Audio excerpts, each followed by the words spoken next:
গত বছর 2024 আগস্টে যেই গণ অভ্যুত্থান ঘটে গেছে, সেই গণ অভ্যুত্থানের মধ্য দিয়ে বাংলাদেশ রাষ্ট্র হিসাবে নিজেকে কিভাবে পরিচয় দেবে এবং জাতি হিসাবে দুনিয়ার মানচিত্রে কি নামে এবং কি পরিচয়ে পরিচিত হবে, সেটার অনেকগুলো অনুসূত্র অভ্যুত্থানের মধ্য দিয়ে সারা বাংলাদেশকে বলা হয়েছে।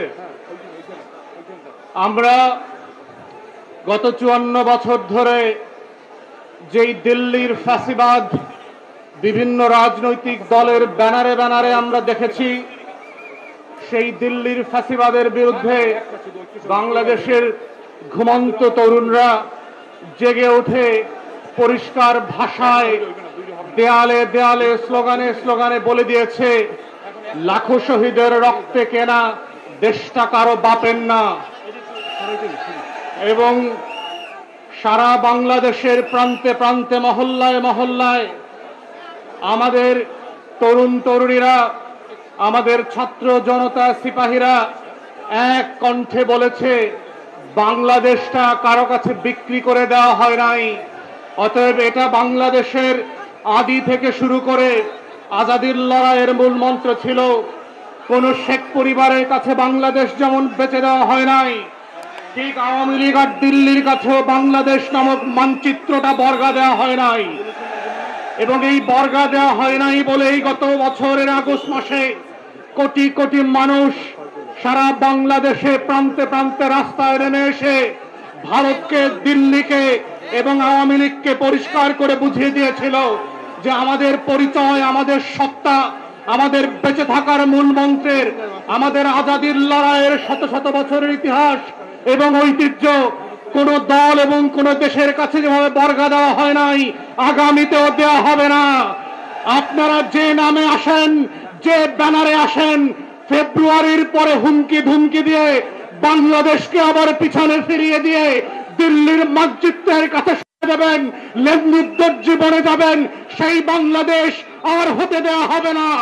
এই বাংলাদেশ নতুন করে যে আজাদির লড়াইতে জেগেছে, এই বাংলাদেশ কোন দল, কোন পরিবারের কাছে আর কখনো বর্গা দেওয়া হবে না।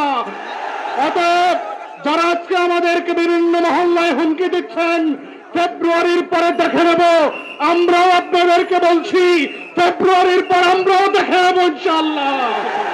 বাংলাদেশে গণতন্ত্রের প্রশ্নে, মানবাধিকারের প্রশ্নে, স্বাধীনতা আজাদির প্রশ্নে, গণ অভ্যুত্থানের প্রশ্নে, সার্বভৌমত্ব, জাতীয় স্বার্থের প্রশ্নে আমরা কখনো আপোষ করব না। যেই আপোষ না করবার জন্যই 1400 শহীদ রক্ত দিয়ে গত বছর মানচিত্রকে লাল করে দিয়েছে এবং এই লাল মানচিত্র আর কোনোদিন দিল্লির পদে যাবে না, সেইটা আপনাদেরকে বারবার মনে করিয়ে দিচ্ছি। এখন যেই গণ অভ্যুত্থান হয়েছে, সেই গণ অভ্যুত্থানকে আমরা কিভাবে আগামী দিনের রাজনৈতিক বয়ানের মধ্য দিয়ে হাজির করব, এইটা হচ্ছে এখন সবচেয়ে গুরুত্বপূর্ণ আলাপ। মরহুম কায়েদ সাহেব হুজুর এবং ওনার সুযোগ্য অনুসারী যে মোহতারাম পীর সাহেব আছেন, ওনারা বারবার একটা কথা আমাদেরকে মনে করিয়ে দিয়েছেন, ইত্তেহাদ মাল ইখতিলাফ। বিভিন্ন মত থাকবে, ভিন্ন মত থাকবে, কিন্তু কিছু কিছু বিষয়ে আমরা কখনো দ্বিমত হব না। এবং পীর সাহেব চরমনাইও এই কথাটা বারবার বলেছেন। আমিরও জামাত গত 1 বছর ধরে জাতিকে বারবার মনে করিয়ে দিয়েছেন, আমাদের মধ্যে ভিন্ন মত থাকবে, ইখতিলাফ থাকবে, কিন্তু কিছু কিছু বিষয়ে জাতীয় স্বার্থের প্রশ্নে, দ্বীনের প্রশ্নে, তাওহীদের প্রশ্নে আমরা কখনো দ্বিমত হব না। এই দ্বিমতের মধ্য দিয়েই হচ্ছে বাংলাদেশে আগামী দিনে নতুন রাজনীতি বিনির্মিত হবে এবং সেই বিনির্মাণের সূত্র হচ্ছে আমার শত শত বছরের আজাদির লড়াই, আমার পলাশির প্রান্তর থেকে নতুন করে শত্রু মিত্র চিনে যাওয়া। বাংলাদেশে আজকে কারা কারা লেনদুর্য হবার চেষ্টা করছে, কারা কারা খসিদে বেগম, মির্জাফরের মতো নতুন করে বাংলাদেশের বিক্রি করে দেবার ষড়যন্ত্র করছে, কারা কারা আজকে জগৎ শেঠ, রায়দুল্লাহ ববিচাঁদ, কৃষ্ণপত চৌধুরীর মতো বাংলাদেশের স্বার্থকে ক্ষুণ্ণ করে বিদেশিদের কাছে চলে যাওয়ার চেষ্টা করছে।